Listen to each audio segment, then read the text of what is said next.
I'm going to walk you through this step by step so you don't get stuck. Okay. And seriously, like if you need to pause the video, open up a new tab, go to your Amazon ads dashboard so you're ready for me so I can show you how to do this correctly. Like this is designed to help you make money today. Okay. Not tomorrow, not next week, not in a month when you feel like you have time. Today, we're not just watching this video. We're actually going to start making some money while we're on YouTube right now. So having said that, go to your Amazon ads dashboard. Okay. So I'm on mine. Okay. What we're going to do is we're going to go to create a campaign. You're going to click on create a campaign. Okay. Now, if your dashboard looks a little different than mine, it's okay. We'll have the same type of info there. It's just Amazon tests different dashboards for different people. What we're looking for is we're going to go to the sponsored products. Okay. And we're going to go on create campaigns. We're going to click on create a campaign. All right. So the first thing that we want to do is we want to choose standard ad text. So what that means is Amazon's not going to have any actual text on the ad. You can put custom text.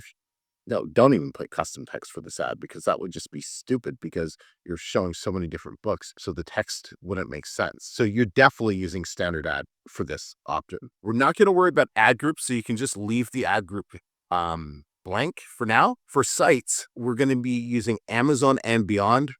Amazon Business is a business version of the Amazon site. So we're not going to be advertising there for now. And then we get to products. And so at this point, what you want to do is you simply want to add all of your books. And when I say all of your books, I mean just do this. Add all products or add all on this page. Then you go to the next page. Add all on this page. Then you go to the next page. Add all on this page. Okay? And then you've added everything.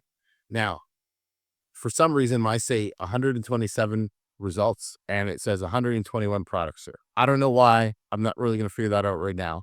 So you're going to add all your books. So you're going to add old books, new books, books that don't sell, everything, because we are going for clicks at such a small rate that we can afford to literally advertise everything. And in fact, the more books you have in your lottery campaign, the better the campaign tends to do. And over time, when you're optimizing it, you simply just turn off the books that are not converting. And that's something we'll get to later. Then for targeting, we're doing automatic targeting for this, right? We're not doing manual targeting. So we're doing automatic targeting. We're going to set the default bid. Now, anywhere between 6 to 10 cents. So you can put 6 cents, whatever, or you can put 10 cents, whatever the case is. You don't want anything higher than this.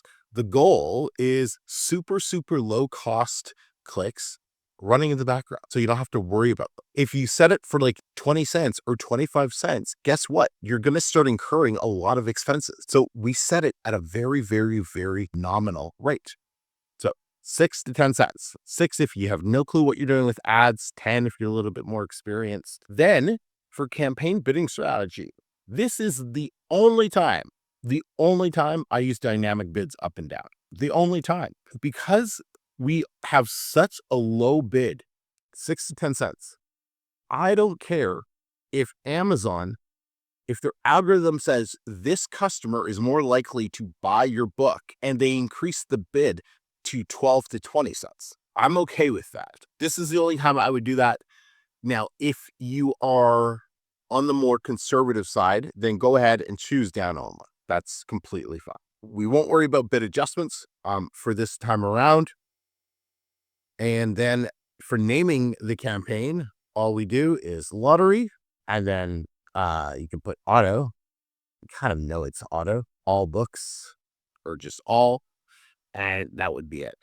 And I'm very particular on how I name my Amazon campaigns, just because it helps with the KDP ad intelligence agents that I run. So it knows to identify the campaign as lottery campaign or as a regular campaign with the break-even number or the break-even ACOS at the end here.